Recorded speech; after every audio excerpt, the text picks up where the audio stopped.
नमस्कार दोस्तों, मैं हूं वंदना भारती और आप देख रहे हैं कमोडिटी इनसाइट्स विद वंदना भारती। और बहुत सारी बातें आपसे करनी है, बहुत सारे ट्रेंड्स यहाँ पे देखे गए हैं और बड़ी जबरदस्त मूवमेंट आई है। तो चार्ट्स के साथ ही यहाँ पे समझना शुरू करेंगे, क्योंकि कल के दिन में हम लोगों ने यहाँ पे देखा है, मैंने कहा था कि 100 डेज मूविंग एवरेज यहाँ पे $2574 यहाँ पे बन रहा है गोल्ड का। अगर इसे ब्रीच किया तो नीचे जा सकता है, और यहाँ से अगर ब्रीच नहीं किया तो एक बाउंस देखने को मिल सकता है। कल के दिन में हम लोगों ने देखा है कि गोल्ड ने वो लेवल को ब्रीच करा है और यहाँ पे वो $2565 के करीब ट्रेड हो रहा है। तो क्या बनता है नेक्स्ट सपोर्ट, और क्या हमें और सस्ता सोना मिलने की यहाँ पे गुंजाइश लग रही है। तो ये सभी बातें जानेंगे और सारे कमोडिटी ट्रेड्स को भी यहाँ पे जानेंगे। तो सबसे पहले यहाँ पे मैं चार्ट्स को ही शेयर करना चाहूंगी। जो हमारा इम्पोर्टेंट चार्ट्स है जो यहाँ पे ट्रिगर लाया है, अगर कल का वीडियो आप यहाँ पे रेफर करते हैं तो आपको पता चलेगा, मैंने कल आपसे ये कहा था कि हमारा 106.12 जो एक लेवल है डॉलर इंडेक्स का। डॉलर इंडेक्स में हमेशा बात करती हूँ, क्योंकि जो लोग यहाँ पे नए दर्शक हैं उनको बताना चाह रही हूँ कि डॉलर इंडेक्स जो है वो कमोडिटी को काफी प्रभावित करता है और अमूमन यहाँ पे हम देखते हैं नेगेटिव कोरिलेशन आते हुए। तो कल के दिन में मैंने ये पहले ही से ड्रॉ करा हुआ था, मैंने कहा था कि 106.12 के बाद अगर यहाँ पे एक अपसाइड आता है तो फिर हम 107.3 का एक नेक्स्ट लेवल आता हुआ यहाँ पे देख सकते हैं डॉलर इंडेक्स में। और वही यहाँ पे हुआ है, कल के दिन में एक ब्रेकआउट आता हुआ हम लोगों ने देखा है। इस रेजिस्टेंस को इसने ब्रीच कर दिया है। नेक्स्ट अब यहाँ पे 107 की तरफ जाता हुआ दिख रहा है डॉलर इंडेक्स, और जब डॉलर इंडेक्स ऊपर की तरफ जाएगा तो कमोडिटीज में एक दबाव देखने को मिल सकता है और चौतरफा गिरावट आप आता हुआ देख रहे हैं कमोडिटीज में। तो जो 34% का जो एक अपसाइड देख रहे थे हम लोग, ईयरली एनुअल गेन, वो यहाँ पे कम हो चुका है। और साथ में अगर हम थोड़ा सा यहाँ पे ट्राई करें देखने का कि जो हमारा ट्रेजरी यील्ड है वो कैसे यूएस का ट्रेड कर रहा है, तो वहां पे भी आप एक रिकवरी आता हुआ देख सकते हैं। तो सारा आकर्षण यहाँ पे अगर बोले कैपिटल इनफ्लोज का, तो यूएस की इक्विटी मार्केट में यहाँ पे आती हुई दिख रही है, जो रिकॉर्ड हाई की तरफ यहाँ पे ट्रेड कर रही है। या तो वो बिटकॉइन है जहाँ पे रिकॉर्ड हाई बनता हुआ देख रहे हैं, और आने वाले समय में यहाँ पे मार्केट एक्सपेक्ट कर रहा है कि वो $90,000 तक भी यहाँ पे रेंज तक भी जा सकता है। और यहाँ पे ट्रेजरी में भी बाइंग है। तो यूएस मार्केट ट्रम्प के यूफोरिया के बाद अगेन यहाँ पे अट्रैक्टिव होती दिख रही है, जिसकी वजह से हम लोगों ने एक सेफ हेवन बाइंग जो थी वो यहाँ पे कम होता हुआ देखा। और $2573 का जो एक यहाँ पे 100 डेज मूविंग एवरेज था, उसको यहाँ पे गोल्ड ने ब्रीच करा है। Next we can expect here $2517, और कह सकते हैं कि एक रेंज में हो सकती है। तो 2540 से लेके $2520 तक का जो एक डाउन साइड है वो और आता हुआ यहाँ पे हम गोल्ड में देख सकते हैं। तो अभी यहाँ पे बहुत हड़बड़ी नहीं करनी चाहिए कि 230 डॉलर की लगभग यहाँ पे गिरावट आ चुकी है गोल्ड में। इसके बाद एक बाउंस आएगा, हो सकता है फ्राइडे आपको बाउंस देखने को मिले, क्योंकि कल मार्केट क्लोज है और इवनिंग मार्केट का देखना होगा। तो यहाँ पे आपको पोजीशन कैरी नहीं करनी होगी, एक हल्का बाउंस कल आ सकता है, लेकिन आज के दिन में यहाँ पे सेलिंग लग रही है। मुझे लग रहा है कि फर्स्ट मार्केट यहाँ पे 2540 यहाँ पे टच करना चाहिए, फिर 2520 के करीब यहाँ पे 2517 के करीब यहाँ पे आ सकता है गोल्ड। हमारे मार्केट में देखा जाए तो यहाँ पे अभी और गिरावट की गुंजाइश है। कल अगर आप याद करें तो मैंने आपको बोला था कि 73,700 से लेके 74,700 से लेके नीचे की तरफ आता है, तो 73,800 का जो एक लेवल है वो आप आता हुआ देख सकते हैं। उस लेवल को इसने ब्रीच करा है। तो नेक्स्ट अब यहाँ पे हम उम्मीद कर सकते हैं कि गोल्ड प्राइसेस को यहाँ पे 100 डेज का जो एक मूविंग एवरेज है, इसको यहाँ पे ये कमोडिटी फिर से ब्रीच करती हुई नजर आ रही है, जबकि हमारा रुपया बहुत डिप्रिशिएट हुआ था। तो यहाँ पे नेक्स्ट अब यहाँ पे हमारा लॉन्ग टर्म टारगेट है, ये मैं लॉन्ग टर्म टारगेट दे रही हूँ। मैं एक शॉर्ट टर्म टारगेट दूंगी, एक लॉन्ग टर्म टारगेट दूंगी, उसको बिल्कुल कंसिडर करके आप लोग चलिएगा। मुझे लग रहा है कि प्राइसेस अभी यहाँ पे करेक्ट होगा, और करेक्ट होके 72,850 के करीब आ सकता है। तो मेरा जो अगला टारगेट है वो 72,850 के करीब का है।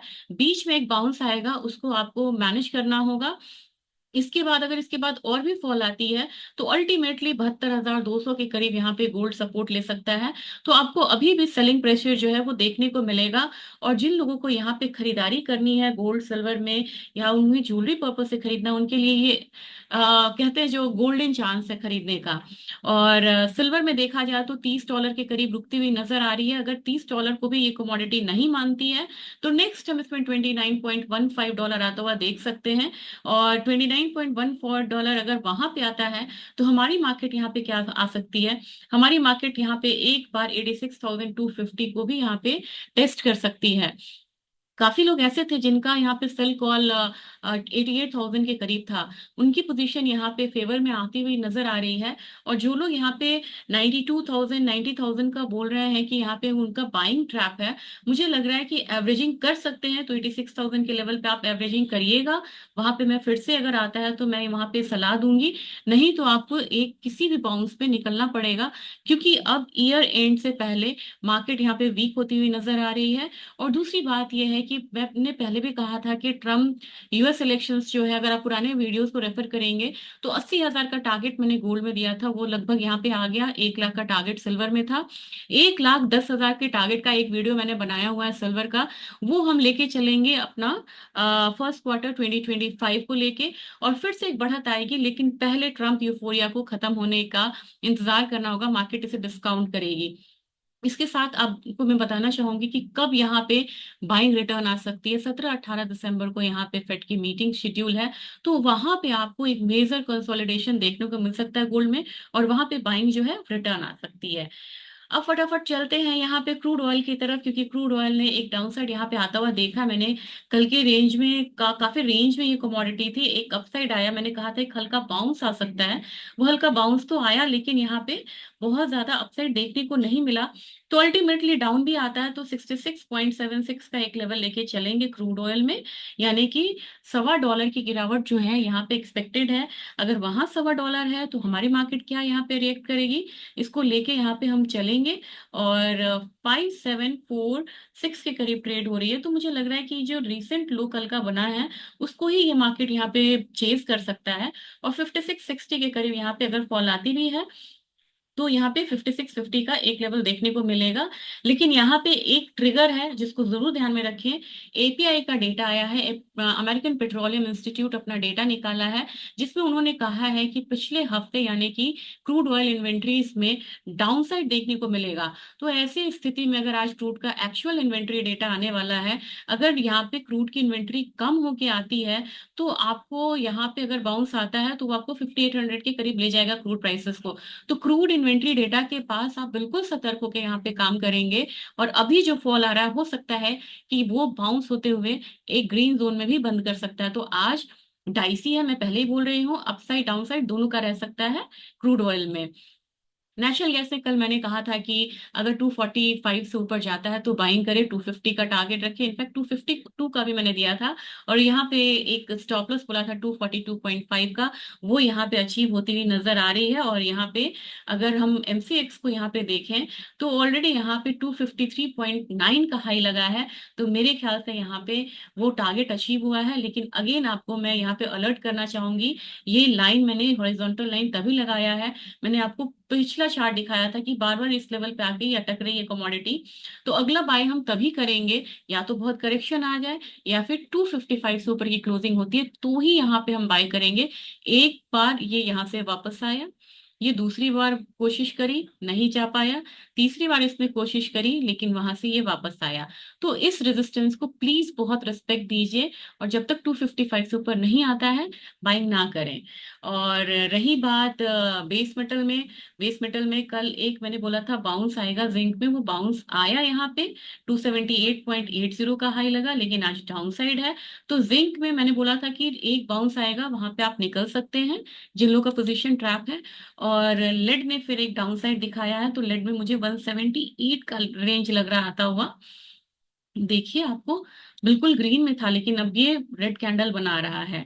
एल्यूमिनियम यहाँ पे फिर से एक डाउनसाइड दिखा रहा है, तो अब ये 100 डेज मूविंग एवरेज के पास जा रहा है बड़ी आसानी से। मुझे लग रहा है कि अगर आज के दिन में बाउंस दिखाता भी है तो भी यहाँ पे मुझे लग रहा है कि नीचे की तरफ 232 का एक सपोर्ट है। तो अगर आप बाइंग करेंगे अभी, अगर यहाँ पे बाउंस आता है तो 232 का स्टॉप लॉस जरूर लगाइएगा। और ऊपर की तरफ जाता है तो आपका 238 से ज्यादा का टारगेट बिल्कुल नहीं होना चाहिए।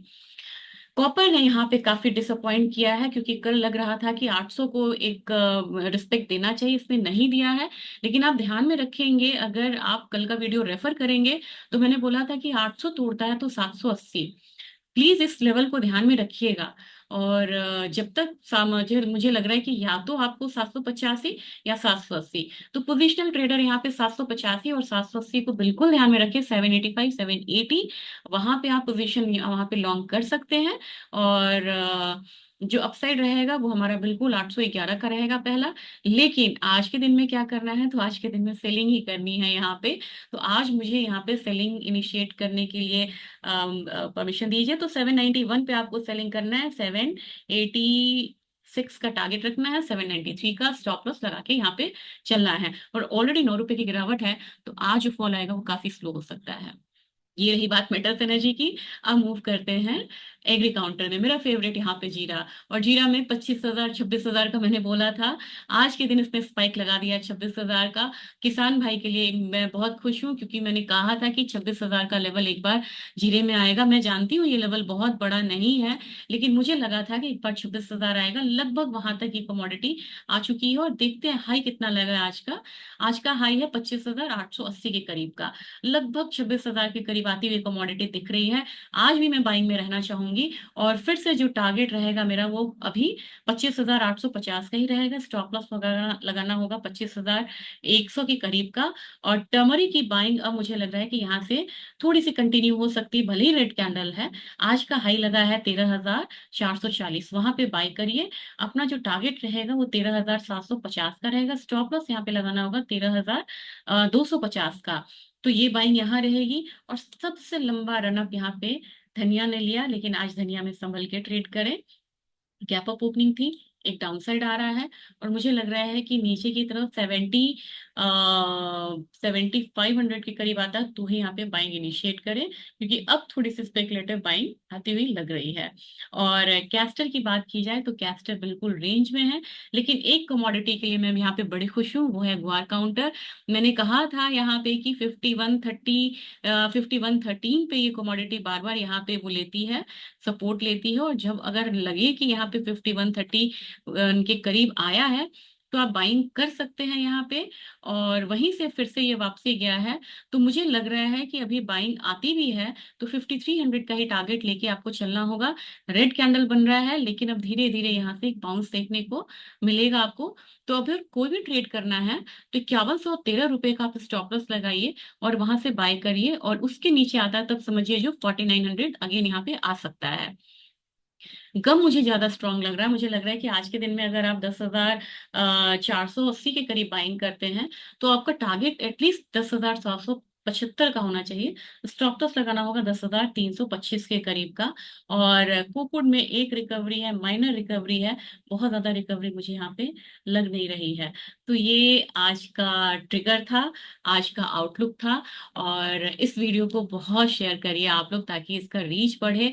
मैं काफी मेहनत कर रही हूँ ताकि आपकी एक्सपेक्टेशन पे मैं खरी उतरूं और ज्यादा से ज्यादा स्ट्राइक रेट अच्छा हो ट्रेडिंग कॉल्स का।